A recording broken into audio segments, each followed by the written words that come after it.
बहुत समय पहले की बात है। एक घना और हरा भरा जंगल था जिसमें तरह तरह के पक्षी और जानवर रहते थे। उसी जंगल में एक सुंदर मैना रहती थी। उसका नाम था नीलपंखी।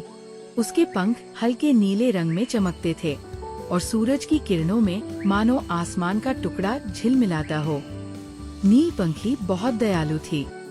वह हमेशा दूसरों की मदद करने में आगे रहती। कभी गिलहरी को फल दिला देती तो कभी हिरन के बच्चों को सुरक्षित जगह ले जाती। जंगल के सभी प्राणी उसे प्यार करते थे, लेकिन उसी जंगल में एक नेवला भी रहता था। उसका नाम था दंष्ट्रा। दंष्ट्रा चालाक और लालची था। उसे सिर्फ अपने स्वार्थ की चिंता रहती। दूसरों की मेहनत पर हाथ साफ करना उसकी आदत थी। गर्मियों के दिन थे। जंगल में पानी की बड़ी कमी हो गई थी। छोटे छोटे तालाब सूख चुके थे और नदी भी सिकुड़कर एक पतली धारा मात्र रह गई थी। सभी जीव जंतु परेशान थे। तभी नीलपंखी मैना ने सोचा, अगर सब मिलकर काम करें तो हम एक छोटा सा तालाब बना सकते हैं। उसमें वर्षा का पानी इकट्ठा होगा और सबकी प्यास बुझ सकेगी। उसने सबको इकट्ठा किया और अपनी योजना बताई। हिरन, बंदर, खरगोश, गिलहरी, हाथी, सभी ने खुशी खुशी काम करने का निश्चय किया। सबने तय किया कि मिलजुल कर मिट्टी खोदेंगे और एक गहरा गड्ढा बनाएंगे जो तालाब का रूप लेगा।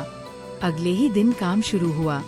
हाथी अपनी सूंड से मिट्टी उठाकर बाहर फेंकता, बंदर टहनियाँ हटाते, खरगोश छोटे छोटे पत्थर निकालते, गिलहरी अपने छोटे छोटे पंजों से मिट्टी को साफ करती।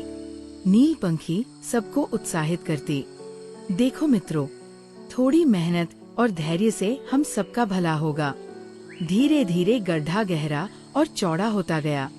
सबको विश्वास था कि बारिश आने पर ये तालाब भर जाएगा और सबकी प्यास बुझ जाएगी। दंष्ट्रा नेवला दूर से ये सब देख रहा था। वो खुद काम करने से बचता, लेकिन सोच रहा था, जब ये तालाब भर जाएगा तो सबसे पहले पानी मैं ही पीऊंगा। क्यों मेहनत करूं, जब औरों की मेहनत से मुझे लाभ मिलना है। वह आलसी बनकर छिपा रहा और तालाब बनने के बाद ही सामने आया। कुछ दिनों बाद काले बादल छाए और तेज बारिश हुई। वो गड्ढा सचमुच तालाब बन गया।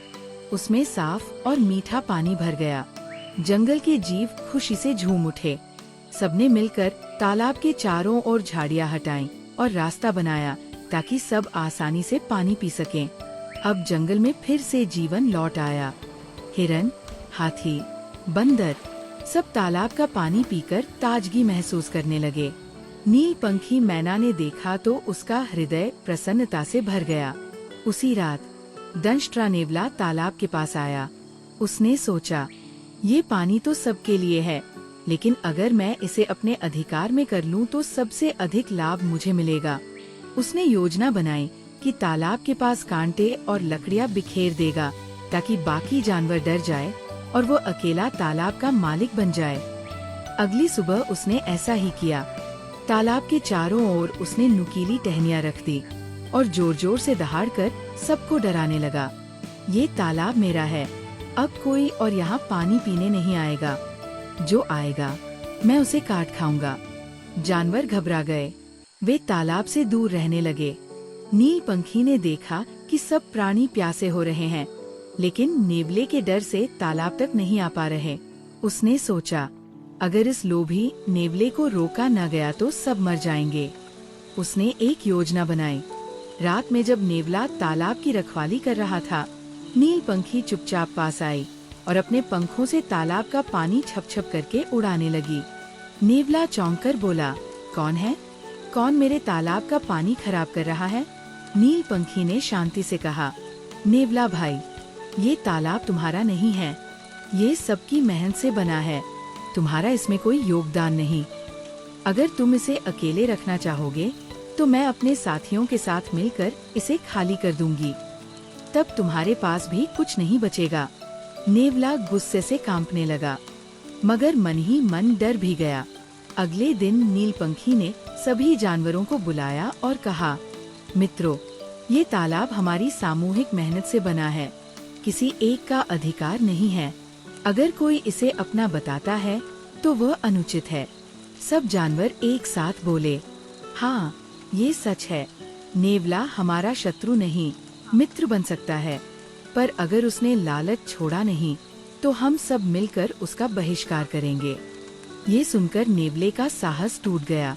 उसने मजबूरी में माफी मांगी और तालाब का अधिकार छोड़ दिया। उस दिन से जंगल के सभी प्राणी तालाब का पानी बराबरी से पीते और उसका ख्याल रखते। नीलपंखी मैना सबकी आंखों में नायक बन गई। उसकी बुद्धि और साहस ने जंगल को एक बड़ा संकट से बचा लिया। कहानी की सीख, साझा मेहनत का फल सबको मिलना चाहिए। लोभ करने वाला अंततः अकेला रह जाता है। बुद्धि और एकता बल और लालच से कहीं अधिक शक्तिशाली होती है।